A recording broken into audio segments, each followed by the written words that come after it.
at 954, we've got a W flange beam. You know, look at the beam. This is a W flange beam. It's more rectangular, right?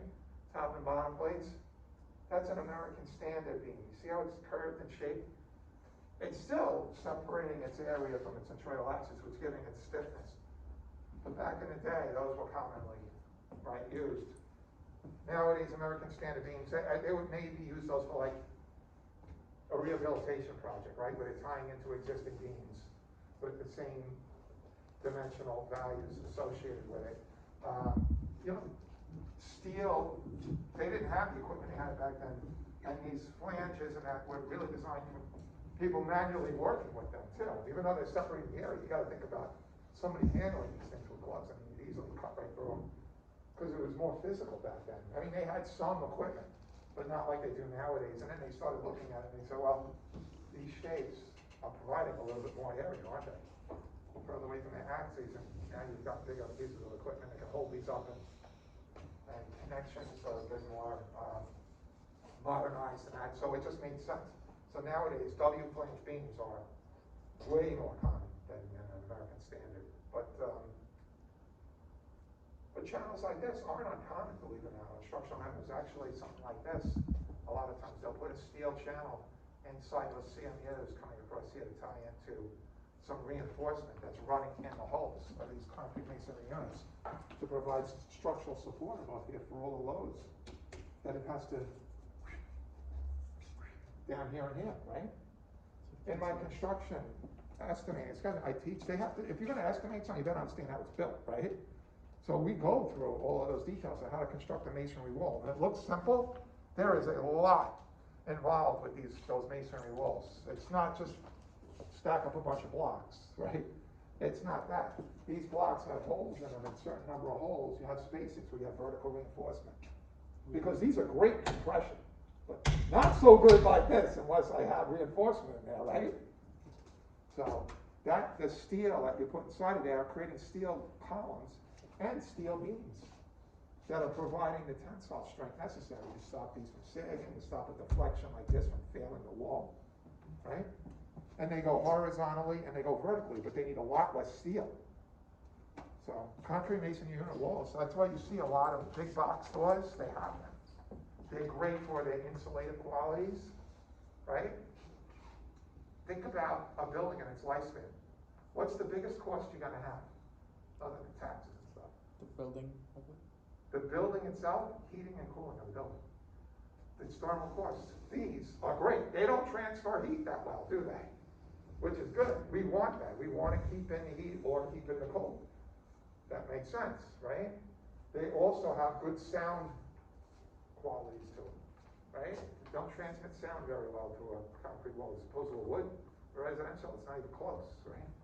So they're positive qualities to this. So they cost more in construction with the materials because it's primarily concrete and small amounts of steel in it. They're actually cheaper from a material standpoint, even though the labor standpoint is more. Because the steel structure is a lot more for the cost of the materials, even though it can be directly quicker. So it's a trade-off, but retail, like the big box stores, BJ's, Costco, Target, so they're all concrete masonry units, right? With open web joists, they're using the concept of moment of inertia. It's all engineered, right? To provide a very efficient design, minimal amount of materials, keep the costs down. Not the most aesthetic thing, right? But they do have a bunch of finishes to these too. I mean, this is just a split face block. But they do them with fluted, they do scored, and all kinds of stuff, colored, right? So you can, whatever you want to keep these or Target, they project a certain image, right? With their tan blocks and their red stripe. They have the Target, a red circle, and they do a red stripe. BJ's does the same thing on their buildings. All right, anyway, coming back to here, I don't want to digress. We have two shapes, right? And it is symmetric with respect to the y-axis, but asymmetric with respect to the x. So I would pick my reference axes here, and I want to find y-bar, right? We didn't do that in the first problem. That's why I gave you this problem. I said, oh, we only did x. So I want to cement this in, right? So we're going to, the concept x, so we're going to do y this time. X bar is 0. We don't even need that. If you notice, there is no X column here. There was one, remember, in the other one, because we needed it. Here we don't. So I think I made this, the W member was shape number 1. And I made this number 2. So W460 and C250. The channel. The areas, I looked them up. C250 is 2897. The W460 is 14,400.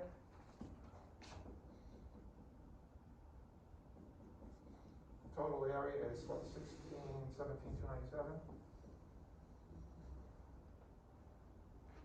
And now I find Y bar. From the reference axes to the center, the centroid of this shape is Y1, right? And W460, I've got to look it up, because nominal and actual can be different, right? Sometimes significantly different. 463, all right, it's only 3. So from here to here, 231.5. is 463, and then this is 231.5. 231.5, exactly. And that goes right here, 231.5. The C250, they give us this in the table, right? We need to know what this value is from here to here. That's Y2.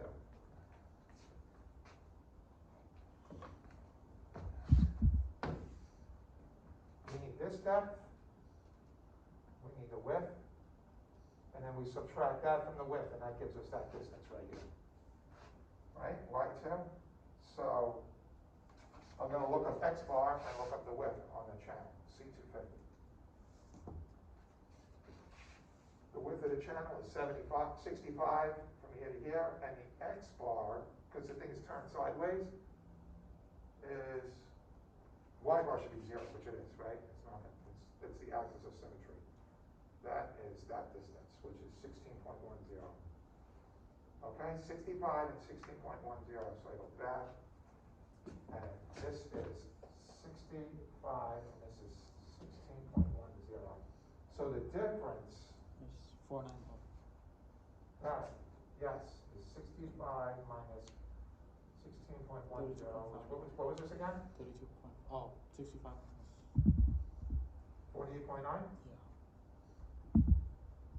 And that's 463. So this is 463 plus 48.9, 511. which is equal to 511.9. 511.9. Thank you. And that goes in right here. Does everybody understand where that came from? Yes. Yeah, I would have made a mistake and mistaken that the width and the depth are different because it's turned. Because like in the table, that shape is like this, and here it's like that. Yeah, I mean, in the table, it shows like this, right? And it said from here to here is X bar, because when the channel is configured like that, it is. But if I turn it sideways, it's still the same, right? It's just, so if I turn the same channel sideways, this distance from here to here is Y bar, which is also equal to that, right? So it wouldn't matter. So, yeah, because Y bar with this shape, everything here, it's an axis of symmetry, is here, it's 0. Right? So that's why this is a good problem that I went through. I wanted to show you, because this is the only other thing I can think of. Other than showing you, I could have given you a problem, which I didn't see when in the Beer and Johnson book. I didn't see when it was a good one. But I wanted to do something with like a steel plate with like a hole drilled in it asymmetrically, not through the centroid. You got to subtract that the negative moment of inertia from the plate. And then you could have other composite, it could be composite, you could have anything, have beams, anything on it. So that's one thing we didn't do because there was not a good example in the book. I almost posted, I think I even mentioned, guys, let me look at this for a minute. I was gonna post just a special problem that wasn't even in the book for this, but I decided not to. But that is just, you gotta include that as a separate shape, that's a negative moment of inertia, if you do see that on the exam. All right?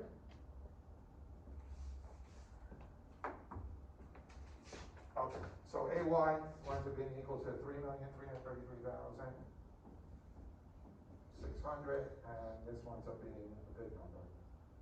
1,487,000 as well. 974.3. And I just sum these up. And I get 4.816. 574.3. One is to the fourth, and its total moment of inertia. Moment is equal to the sum of its component moments, so that goes in here, that goes in here, and y bar winds up being equal to 278.46 millimeters. And I look at that number before it automatically go to D. Don't put your brain on remote control, right? Look at it and say, does it make sense? Well, let's look at it and see, does it make sense? Well, half of this is 231.5, right? I know I've got this area that's above it, so it's gonna be higher than 231.5. But that area is much smaller than this area, so I expect it to be somewhere in the range of 231.5 and 511.9, right? But I know it's gonna be much closer to 231.5 when I'm done. 278. If you made a mistake in here, the likelihood is we're multiplying this and dividing, it's gonna be much different than that. So I feel comfortable with the 278 because I just rationalized, right? That seems about where it should be. At that point, I use this to calculate my transfer distance, right? 278 minus 231 is equal to 46.96. 278.46 minus 231.5, right? That's my transfer distance. This one, that's the bigger number. So it's 511.9 minus 278.46. So I'll write that up here too, right? 511.9 minus 278.46. And that's going to be equal to a pretty big number, 233.44. I'm going to square these and multiply by their respective areas. And I'm going to get big numbers, right? 31 million. And 157 million.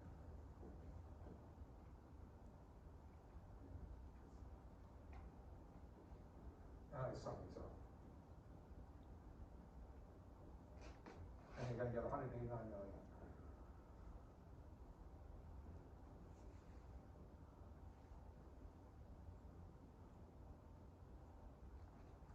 I sub 0x. Its own moment of inertia, right? I looked them up. I look up the, what was it? The W460 by 113.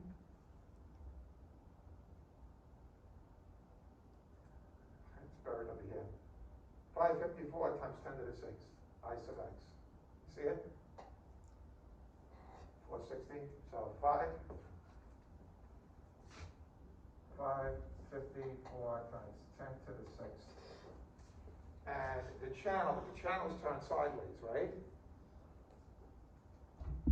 So I come over here to the channel, 250 times 228, which is the right channel.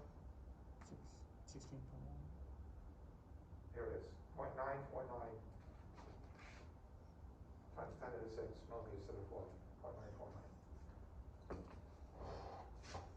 0.949 times 10 to the 6th. And then I add these up. The sum of I sub 0x is just 564. Is that a 54 or 64? 54. 554.949 times 10 to the 6th millimeters to the 4th. And now I just sum them up, right? I sub total x is equal to the sum of their dy squared it's the same stuff over and over again, right? 745 times 10 to the 6th.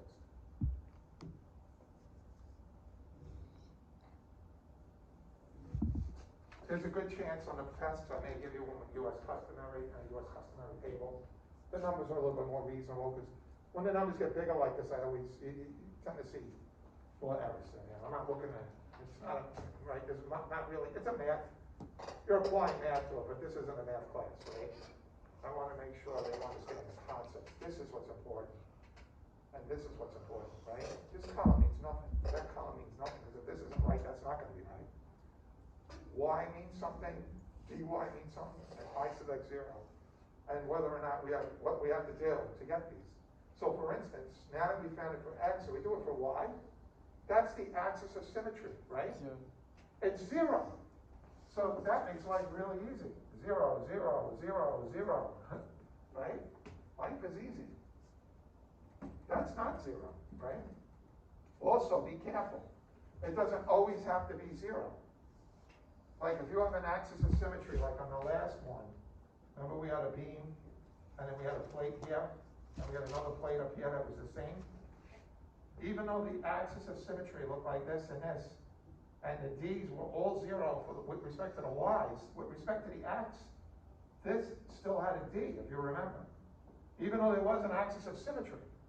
So be careful, because I see people go 0, 0, 0 for this direction. That would be a big mistake, right? You just eliminated the whole reason why they do it that way. So that really jumps out at me on the test. I say to myself, does the student even understand the concept of moment of inertia at that point? So it's not a small error, because I see students sometimes complain to me about things like that. Why did I get off so many points?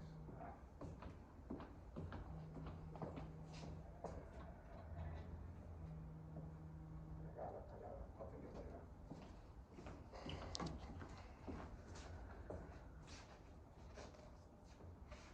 So with respect to the y-axis, we got to find moment of inertia. And the channel's going to get bigger, isn't it? It's not going to be that little number. It's going to be something significantly bigger. So let's look at the channel first.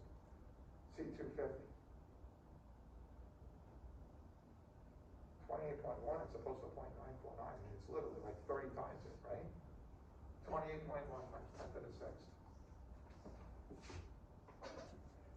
28.1 times 10 to the 6th. And because the channel is turned on its side, right? So it's actually I sub x, even though you would think it's I sub y.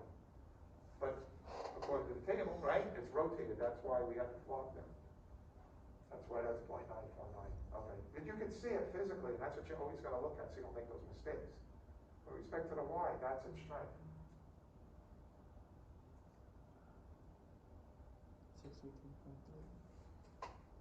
Yes, 63.3.